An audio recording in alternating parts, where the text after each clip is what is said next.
Hey, what's up, everybody? It's your favorite Amazon driver here.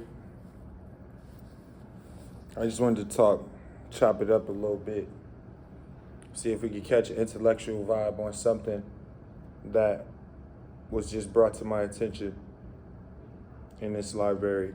I'm in a library conference room right now, doing a little studying for myself to get better for this one, and myself, of course.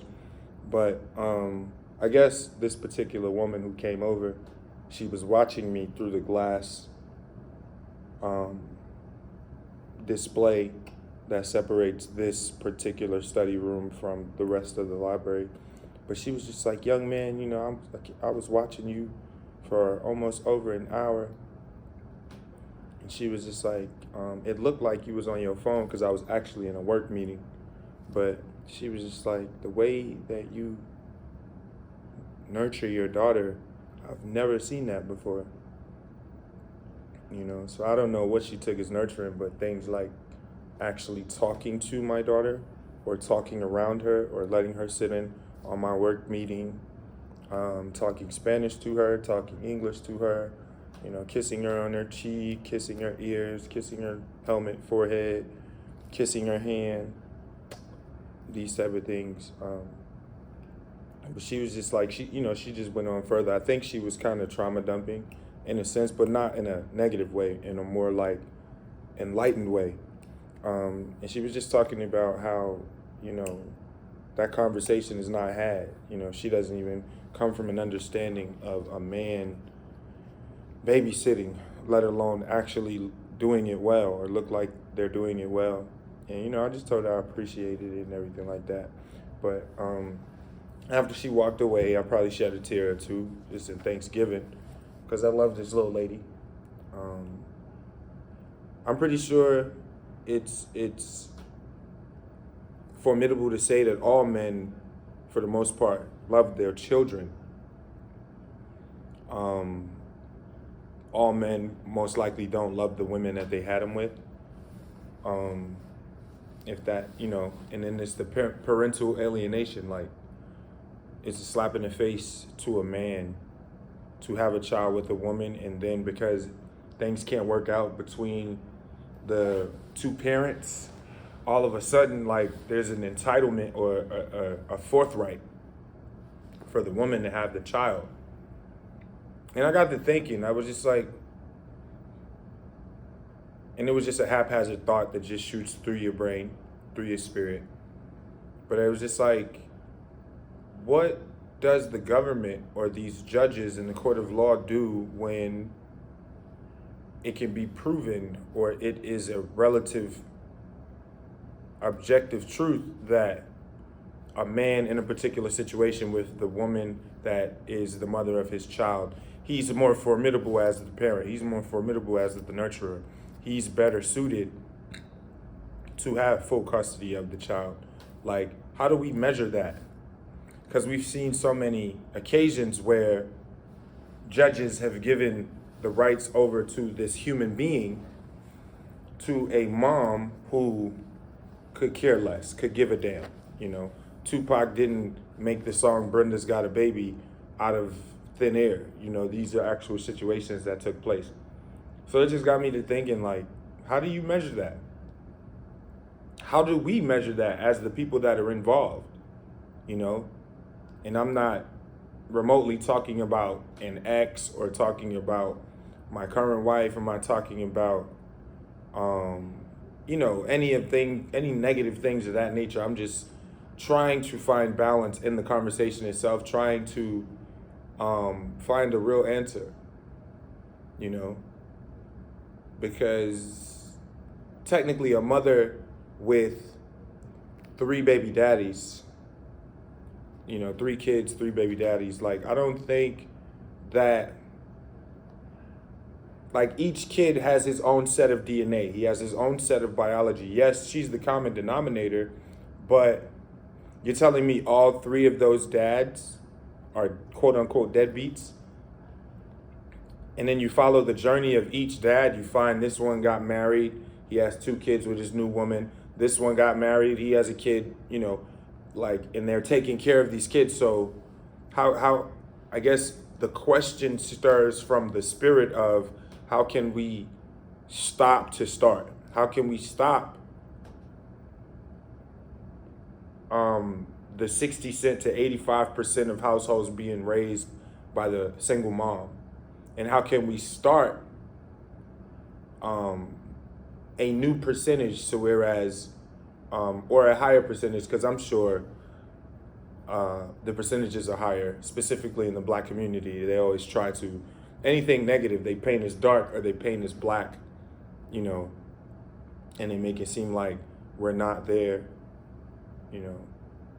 So if in my former relationship, it didn't work out with the parent and I, she's a parental alienator, which means a type of person that if you can't get it right with me, then you can't get it right at all, you know. So if me and you can't fall in love again and we can't, you know, have a future, then you can't see your son or your daughter. That's parental alienation. And a lot of men are victims of that, and you can tell because that next child with that next woman, they hold on to that relationship dearly. They hold on to that child dearly.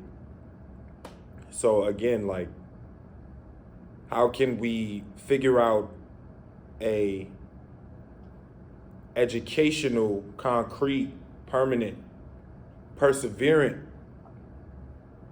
sort of display of parenthood? Because I would go as far to say anything outside of the 2+1, right? So the two parents and then the child, anything outside of that makes life a lot more difficult, you know? And this is coming from someone whose focus in the next 1 to 3 years is retiring my young wife. I don't want her to work. I feel like she's the best babysitter we have in our unit. You know what I'm saying? And I would like our daughter's memories to be totally attached to her parents, at least at the beginning. You know, it would be a mockery of my parenthood, of her parenthood, to get a call from the babysitter that our daughter is walking. No, you know, so it's stuff like that. But the earlier thought of how do you measure how good a man is as a parent, as a nurturer? And you know how people talk about how there's no manual for parenthood. Me and my woman, we talk about it all the time. And I don't know if she agrees with me or not, but it's just conversation that we just allow ourselves to be lost in. But she does recognize that I'm a hell of a parent, you know, and she respects my ability to parent. But how do you measure if a person is a good father or not? How do you measure it? Because again, what her and I talk about is there is a manual. You know, I would argue there is a manual, at least right now, and for the newborns, for the infants and the toddlers, it's you know, they eat, shit, sleep, kind of on a loop, kind of on repeat, eat, shit, sleep. You know, they're like a broke best friend. You know, they give you all the joy in the world by spirit, you know, but they also cost you a lot of money. They also cost you a lot of time. They cost you a lot of focus. And I'm using the word cost in a kind of the book of Luke sort of way, counting your costs, you know. But yeah, I think I had that thought from, of course, the notion of the lady walking up to me and complimenting me on what she deemed a great display of fatherhood for my daughter. But, you know, it hurts on a communal level to see so many kids being used as pawns. And if I date back, you know, 10 years ago, 15 years ago, 20 years ago, of women that I saw having baby daddy issues or being a baby mother problem. And those kids don't always turn out the best. You know, the pawn kids is what I call them. The pawn kids, they don't really turn out the best because the parents are so focused on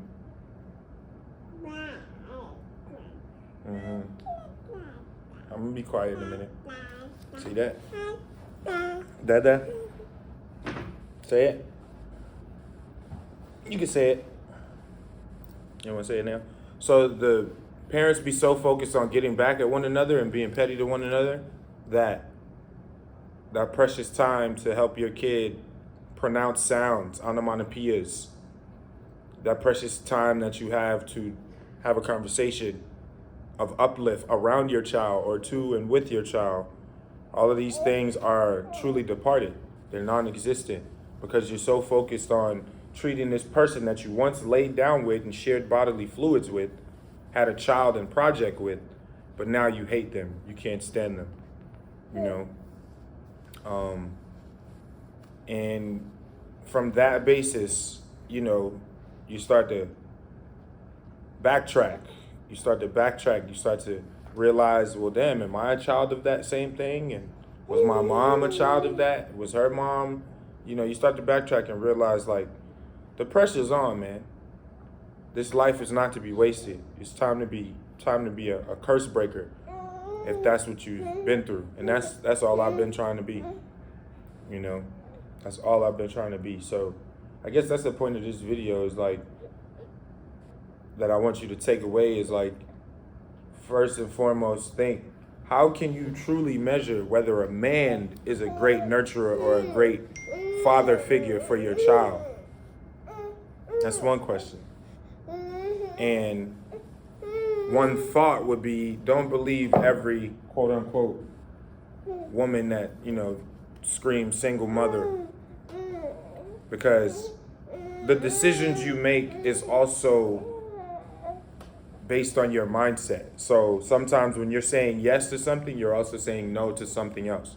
So if you say yes to being single and by yourself, you're also saying no to growth. You're also saying no to help. You're also saying no to the possibility of a turnaround, a repentance, so to speak. So that's something that, you know, I just wanted to express to my folks, my community. Thanks for subscribing. Continue to like, share, subscribe, remix, all of that. Because these are the type of videos you're going to get from me. Hardworking videos at my corporate job, some fitness videos, and just videos where I provoke thought, where I provoke conversation. Right, mama? Right? Derecha. Poner el zapato. So I appreciate y'all. We'll talk soon. I put your shoes on.